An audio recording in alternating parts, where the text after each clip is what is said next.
दोस्तों, बुक्सरम आपका बहुत स्वागत करता है। जरूरत नहीं है कि सब लोग आपको पसंद करें। आप खुद से ऑनेस्टली बात करेंगे तो पाएंगे कि बहुत से कॉलीग्स, पॉलिटिशियन, क्लाइंट्स या फिर फैमिली मेंबर्स को भी आप बिल्कुल पसंद नहीं करते। तो अगर आपको कोई व्यक्ति पसंद ना करे तो यह उनका ओपिनियन है। आगे बढ़ने से पहले दोस्तों, प्लीज हमारे चैनल को सब्सक्राइब करना ना भूलें।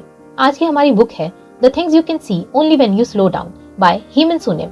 हेमंत सोनेम साउथ कोरिया के सबसे ज्यादा इन्फ्लुएंशियल बुद्धिस्ट मॉन्क और टीचर्स में से एक हैं, जो साउथ कोरिया से यूनाइटेड स्टेट्स फिल्मिंग सीखने गए थे, पर किस्मत ने उन्हें स्पिरिचुअलिटी की ओर मोड़ दिया, बौद्ध धर्म की ओर। हार्वर्ड, बर्कले और प्रिस्टल से पढ़ाई करने के बाद बुद्धिस्ट मोनेस्टिक ट्रेनिंग लेने के लिए वे वापस कोरिया चले आए।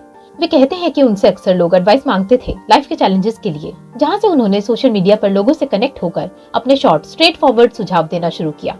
उनकी ये किताब the things you can see only when you slow down उनकी पहली किताब है, जो रिलीज होते ही 41 हफ्तों तक साउथ कोरिया में बेस्ट सेलर की लिस्ट में टिकी हुई थी। इस किताब का हर चैप्टर जीवन के अलग अलग विषयों पर गौर करता है और लेखक कुछ शॉर्ट मैसेजेस के द्वारा आपको माइंडफुल बनने का रास्ता दिखाते हैं। Chapter 1, rest. इस बड़ी सी दुनिया में अक्सर हमारे माइंड को हम छोटा, वीक और पावरलेस सा पाते हैं, पर बुद्धा कहते थे हमारे माइंड और इस दुनिया को अलग करने वाली लकीर बहुत पतली सी है। ऐसा नहीं है कि ये दुनिया सुखी या दुखी है, असल में ये सब हमारे माइंड की ही बाहरी प्रोजेक्शन है। एक बार लेखक की एक मित्र एक बुद्धिस्ट नन मंदिर के हॉल की कंस्ट्रक्शन करा रही होती हैं, तो नोटिस करती हैं जब उन्हें छत पर टाइल लगवानी थी तो वे जहाँ भी जाती वहाँ की छत की टाइल्स नोटिस करती। टाइल्स का मटेरियल, विड्थ, डिजाइन सब। इसी तरह फ्लोर बनवाते समय वे जहाँ भी जाती वहाँ के फ्लोर का पत्थर नोटिस करती। उन्हें समझ आया कि जब हम हमारी बाहरी दुनिया को देखते हैं तो हमारा ध्यान बस उसी छोटे से हिस्से पर जाता है जो हमारे इंटरेस्ट का है। जो दुनिया हमें दिख रही है वह हमारे माइंड के इंटरेस्ट तक ही सीमित है। इससे पता चलता है कि हमारे फोकस से ही हमारी दुनिया जन्म लेती है। अगर हम हमारे माइंड को सही जगह फोकस करें तो हमारी रियलिटी बदल सकते हैं। Short messages. जब आपका मन उदास या विचलित हो, उस इमोशन को जगह दीजिए। जैसे खाना बनाते समय फ्राइंग पैन पर खाने का कुछ टुकड़ा चिपक जाता है, जल जाता है, तो हम उसमें पानी डालकर बस वेट करते हैं, वह खुद ब खुद पैन की सतह से अलग हो जाता है। इसी तरह अपने इमोशंस को जगह दीजिए, वे खुद ब खुद फ्लो कर जाएंगे। जब लाइफ आपको डिसअपॉइंट करे, कोई आपका ट्रस्ट तोड़े, जॉब या घर पे कोई बड़ी समस्या हो जाए या आपका पार्टनर आपको छोड़ के चला जाए, कुछ देर ठहरिए, अपने करीबी दोस्तों के साथ अपना टाइम बिताइए, अच्छा खाना खाइए, अपने इमोशंस एक्सप्रेस कीजिए। अपने बेस्ट फ्रेंड के साथ कोई सिली सी मूवी देखने चले जाइए, जैसे कॉमेडी। वहाँ हंसी आए तो भर भर कर हंसिए और रोना आए तो किसी बच्चे की तरह रो पड़िए। अगर आपको कोई अपनी सिचुएशन पे गाना मिले तो उसे रिपीट पर सुनते रहिए। अगर इन सब से भी आपको बेटर फील ना हो तो छुट्टी लीजिए और किसी ट्रिप पर निकल जाइए, बिल्कुल अकेले। आपका दिल जल्द ही इस वाक्य से उभर पाएगा। जब आप रेडी हो जाएं, इस वाक्य से कुछ सीख लेके आगे बढ़िए। Next chapter, mindfulness. Befriend your emotions. Strong negative emotion जैसे गुस्सा, डर, जेलसी से कैसे सुलझा जाए? अगर आप ये सवाल कर रहे हैं तो आप ज्यादातर जनता से आगे हैं, क्योंकि आप अपने इमोशन के बारे में सेल्फ अवेयर हैं। ये सोच कि कैसे इस गुस्से को जल्दी से जल्दी खत्म किया जाए, इस इमोशन से भागा जाए, यूजलेस होगी। ऐसा करके शायद आप इसे अभी के लिए दबा दें, पर ज्यादा टाइम तक यह दबा नहीं रहने वाला। जैसे पानी से मिट्टी हटाने के लिए उसमें हाथ डालकर मिट्टी हटाने की कोशिश करना यूजलेस है, उसी तरह इस इमोशन में घुसना भी यूजलेस है। आप इस इमोशन को बस ऑब्जर्व कीजिए, जैसे आसमान में किसी पंछी को करते हैं। इसे गुस्सा या जलन जैसे नाम मत दीजिए, बिना जजमेंट के बस ऑब्जर्व कीजिए। देखते देखते जैसे मिट्टी पानी की सतह में बैठ जाती है, ये इमोशन भी ठहरने लगेगा। इसके पीछे का असली भाव आपको समझ आएगा। शायद आपकी जलन का कारण यह हो कि आप उन सब चीजों की चाह रखते हैं। तब आपका ये इमोशन यानी जलन ठहर जाएगा। याद रखिए, आप ना ही आपकी फीलिंग है, ना ही आपका इमोशन। अब तो वह आसमान की तरह है जिसमें बादल की तरह ये इमोशन गुजरते रहते हैं। Short messages. जब आपको किसी चीज के लिए ना कहा जाए, कई बार इस ना से एक नई दुनिया खुल सकती है, नए एक्सपीरियंसेस खुल सकते हैं। क्या पता वह जॉब या सिचुएशन आपके लिए हो ही ना, इस तरह आप उससे बच रहे हैं। लोग भागते हुए रिलीजियस या धर्म गुरुओं के पास जाते हैं। जो शांति वे ढूंढ रहे होते हैं वह उनके अंदर अंतरात्मा की तरह हर वक्त मौजूद होती है। एक अच्छा गुरु आपको अपने अंदर झांकना ही सिखाता है। Next chapter, relationships.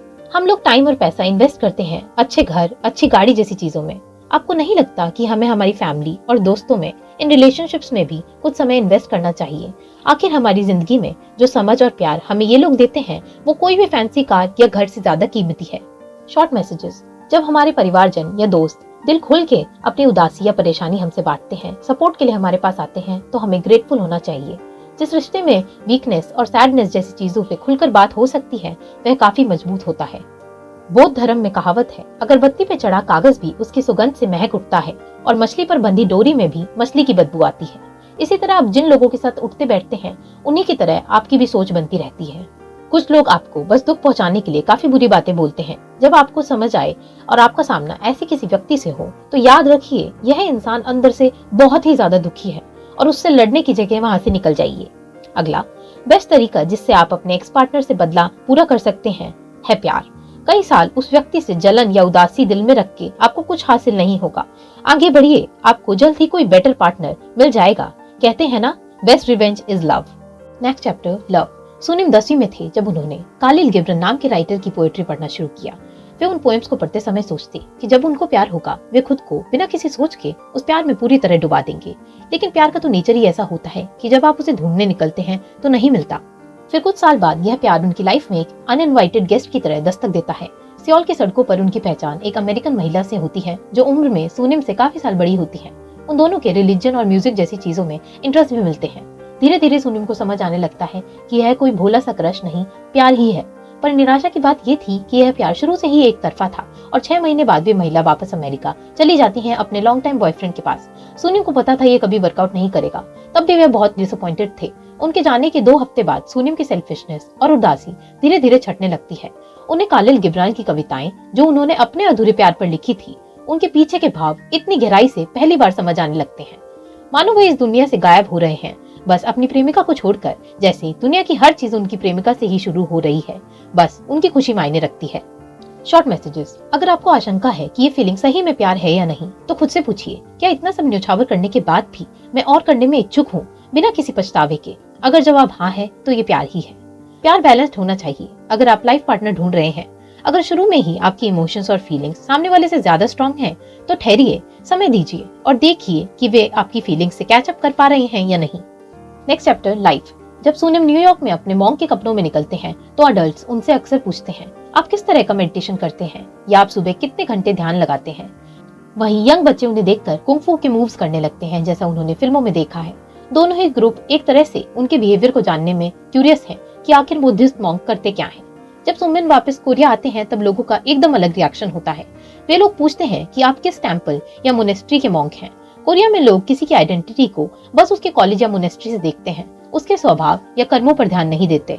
30 वर्ष का होने पर सुनिम ने 3 अहम बातें रियलाइज की। अगर आप अपने को लेकर बहुत ज्यादा सेल्फ कॉन्शियस हैं तो सुनिए। लोग आपके बारे में इतना ध्यान से कभी नहीं सोचते जितना आपको लगता है। आपको याद है कि लास्ट टाइम आप अपने दोस्त से मिले थे तो उन्होंने क्या पहना था, उनका क्या हेयर स्टाइल था। हम असल में दूसरों के बारे में इतना ध्यान कभी नहीं देते, तो क्यों चिंता करना कि वे हमारे लुक्स के बारे में, हमारे बाहरी अपीयरेंस के बारे में क्या सोच रहे हैं। दूसरा, जरूरत नहीं है कि सब लोग आपको पसंद करें। आप खुद से ऑनेस्टली बात करेंगे तो पाएंगे कि बहुत से कॉलीग्स, पॉलिटिशियन, क्लाइंट्स या फिर फैमिली मेंबर्स को भी आप बिल्कुल पसंद नहीं करते। तो अगर आपको कोई व्यक्ति पसंद ना करे तो यह उनका ओपिनियन है, इसे एक्सेप्ट करिए और मूव ऑन कीजिए। थर्ड, अगर हम खुद से एकदम ऑनेस्ट होकर बात करें तो हम रियलाइज करेंगे कि ज्यादातर चीजें जो हम दूसरों के लिए करते हैं वह वास्तव में हम अपने लिए ही कर रहे होते हैं। जैसे कि हम अपने फैमिली मेंबर्स की हेल्थ का, हर चीज का ध्यान रखते हैं क्योंकि हमें उनकी जरूरत है। लोग अपने बच्चों के लिए सैक्रिफाइस करते हैं ताकि वे बड़े होकर उनकी बातें भी सुने।